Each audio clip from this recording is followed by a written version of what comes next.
안녕하세요. 회생파산TV 김영용 법무사입니다.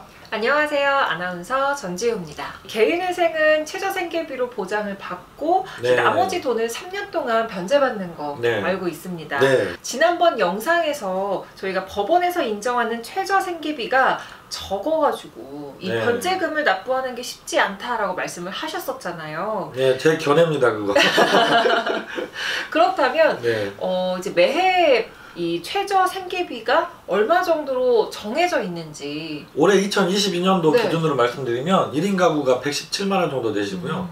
2인 가구가 195만원, 3인 가구가 251만원, 4인 가구 아주 드문데 307만원 정도 인정이 돼요. 예를 들어 1인 가구를 보면 대부분의 분들이 이제 미혼이신 분들이 1인 가구잖아요. 이분들이 월세 비중이 되게 높거든요. 월세 비용까지 제하고 나면 그 생활비에 쓸 돈이 적은 경우들이 많죠. 그럼 개인회생을 신청하는 모든 분들이 이 네. 최저생계비는 인정을 받는 건가요? 그렇지가 않아서 또 문제가 되는 경우들이 있습니다. 이 최저생계비마저도 깎이는 경우들이 있어요. 그래서 정말요? 그러면 정말 변제금을 또 더더욱 납부해 나가는 게 힘드시겠죠.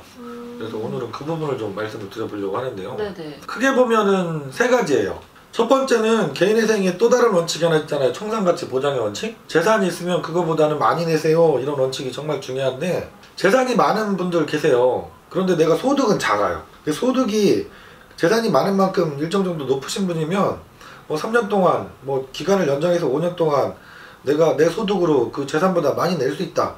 그러면 괜찮은데 소득이 적어서 내가 5년까지 기간을 늘려도 그 돈을 못 내는 분이 생길 수 있잖아요. 예를 들어서 내가 미혼이신데 월급이 200만 원이에요. 근데 이분이 이것저것 재산 거기다가 더해서 젊은 분들 문제되는 경우는 엉뚱한 데 대출금 쓰신 경우, 특히 도박에 많이 쓰신 분들인 경우 생각을 해보면 내가 대출을 많이 받아가지고 그 돈을 대부분의 도박을 쓰셨는데 법원에서 평가해보니까 그게 한 6천만 원 정도 돼요. 그럼 법원에서 도박을 쓴 돈은 대부분 청산가치에 넣어서 내라고 하잖아요. 그럼 그분은 6천만 원을 내야 돼요. 근데 이분이 200만 원 월급 받는데 최저생계비 117만 원을 인정해서 한 달에 83만 원만 내면 5년을 내도 6천만 원이 될 수가 없거든요. 그쵸. 그러면 법원에서는 생계비라도 줄여라. 그러면 생계비가 그만큼 깎이죠.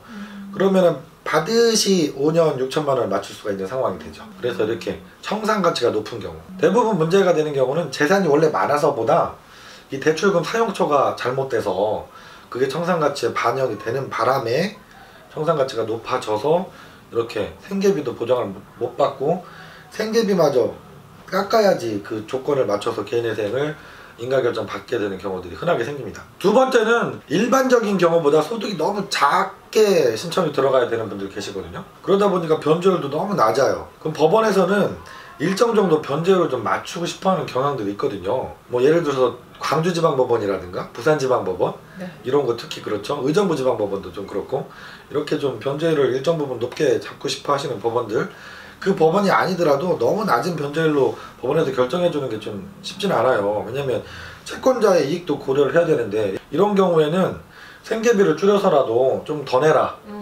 이런 일이 생기게 되는 거죠.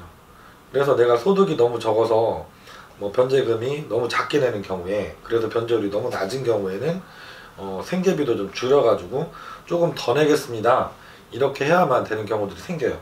또 마지막으로 말씀해 주실 경우가 어떤 경우일까요? 마지막은 전국 공통적인 건 아닌데 네. 의정부지방법원이에요. 어떤 케이스일까요?